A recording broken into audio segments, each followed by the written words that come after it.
लंका के राजमहल में रावण अपने सिंहासन पर बैठा था। रात्रि का समय था, पर नींद से उसका कोई वास्ता नहीं था। उसकी आंखों में चिंता नहीं बल्कि क्रोध था। राम की सेना ने समुद्र पार कर लंका की सीमा में प्रवेश कर लिया था। उसके सेनापति मारे जा चुके थे। मेघनाद, कुंभकर्ण, अतिकाय, नरांतक, देवांतक, सभी वीर एक के बाद एक धराशायी हो चुके थे। लंका का भाग्य अब रावण के हाथ में था। इसी समय सूचना मिली कि हनुमान युद्ध भूमि की ओर बढ़ रहे हैं, अकेले।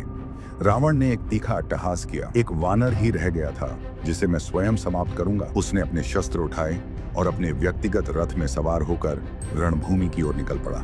हनुमान, जिन्होंने सीता माता को लंका में ढूंढा था, जिन्होंने अशोक वाटिका में आग लगाई थी, जिन्होंने कई राक्षसों को पराजित किया था, अब रावण से आमने सामने होने जा रहे थे। उनका शरीर वज्र के समान दृढ़, आंखें अग्नि के समान प्रज्वलित और मन राम भक्ति से परिपूर्ण था। रावण और हनुमान आमने सामने खड़े थे। आकाश में गरज उठी, पवन चलने लगी और धरती कांपने लगी। रावण ने कहा, वानर, तुझे आज तेरा अंत मिलेगा। तूने मेरी लंका में उत्पात मचाया, तूने मेरे पुत्रों को मारा, अब तुझे मुझसे लड़ना होगा। हनुमान मुस्कुराए, रावण, मैं वानर अवश्य हूँ, पर राम का दूत भी हूँ। यह युद्ध तेरे अधर्म का अंत है। और यह कहकर उन्होंने अपने शरीर का आकार बढ़ा लिया। उनके पांव पर्वतों के समान, बाहें वृक्षों की शाखाओं जैसी। रावण ने पहले आक्रमण किया। उसकी तलवार बिजली की भांति चमकी और हनुमान की ओर लपकी।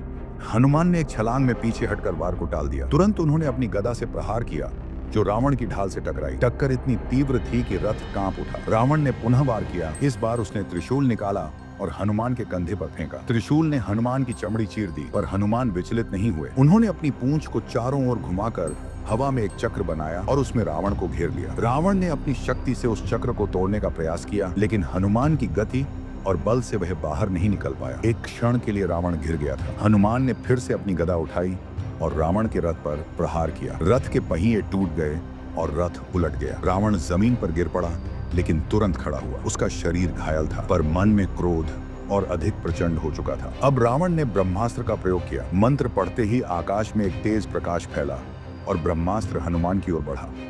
हनुमान ने उसी समय अपना शरीर छोटा कर लिया। ब्रह्मास्त्र उनके सिर के ऊपर से निकल गया। फिर उन्होंने एक विशाल पत्थर उठाया और रावण की ओर फेंका। पत्थर सीधे रावण के सीने से टकराया। रावण पीछे की ओर गिर पड़ा।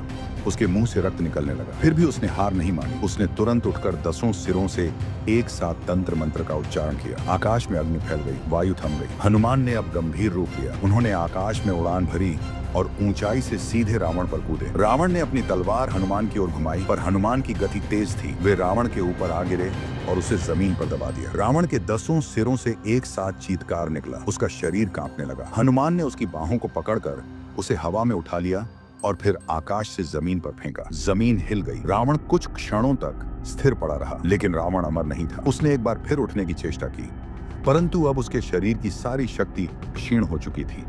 वह घुटनों के बल गिर पड़ा। हनुमान उसके समीप पहुंचे। रावण, अब भी समय है। प्रभु राम के चरणों में शरण ले। रावण ने धीरे से सिर हिलाया।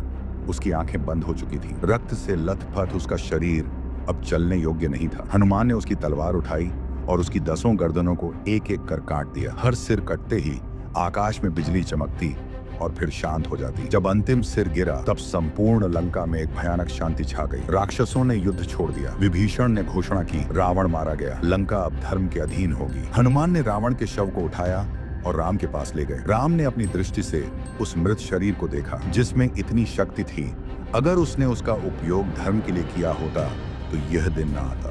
हनुमान चुप थे। उन्होंने राम की चरणों में सिर झुकाया। युद्ध समाप्त हो चुका था। रावण की हार, धर्म की विजय और हनुमान की अमर गाथा, यह सब इतिहास बन गया।